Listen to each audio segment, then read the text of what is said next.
Assalomu alaykum aziz ayollar. Men ginekolog, reproduktolog va estetik ginekolog shifokor Feruza Nimatjanovaman va bugun sizlarga homiladorlik testini qachon va qanday qilsa to'g'ri amalga oshirish haqida gapirib bermoqchiman.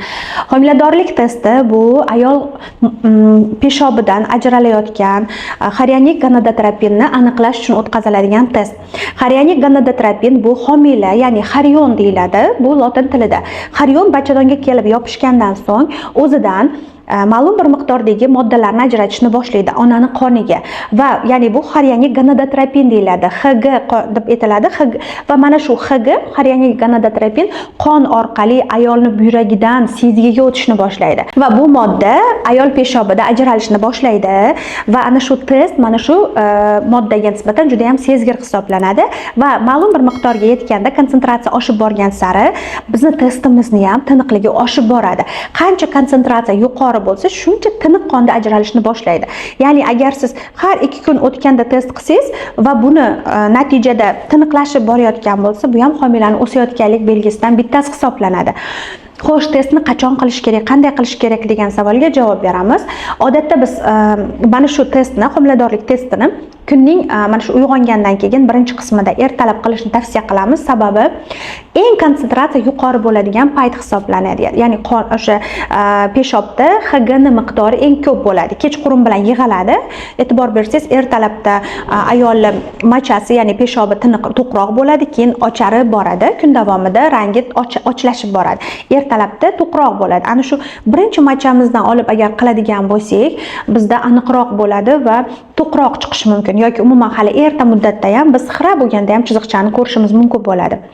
Endi hayzni kuniga qarab qaraydigan bo'lsak, agar sizning hayzingiz 28 kunlik bo'lsa, hech bo'lmasa 1 kun o'tishini kutishingiz kerak. 28 kundan keyin keladi hayzim deb o'ylaysiz, lekin 1 kun 2 kun oldin test qilishni boshlasangiz, bu to'g'ri hisoblanmaydi. Aynan hayz keladigan kundan 1 kun 2 kun o'tgandan keyin qilingan test eng ijobiy hisoblanadi.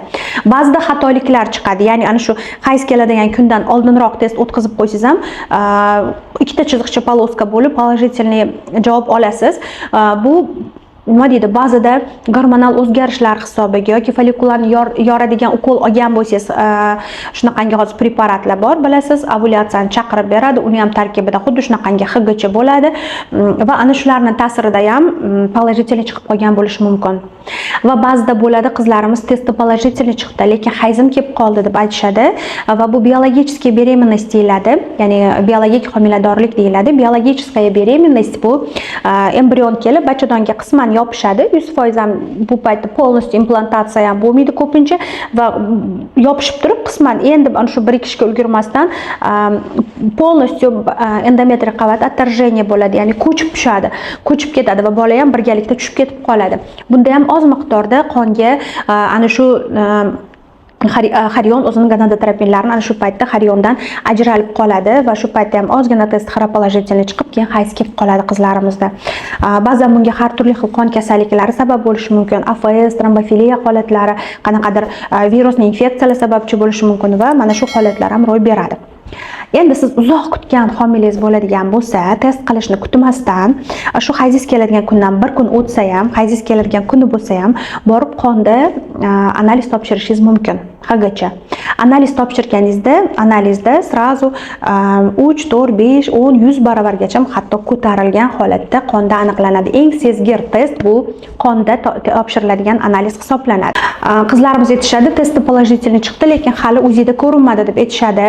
Sababi bu paytda hali juda ham kichkina bo'ladi embrionchamiz va 3 haftadan boshlab ko'rinishi boshlaydi. Shuning uchun hayzingiz keladigan kundan hech bo'lmaganda 1 hafta 10 kun o'tgandan keyin UZI qiladigan bo'lsangiz, 3 hafta yoki 4 haftalik embrionchani ko'rishingiz mumkin bo'ladi.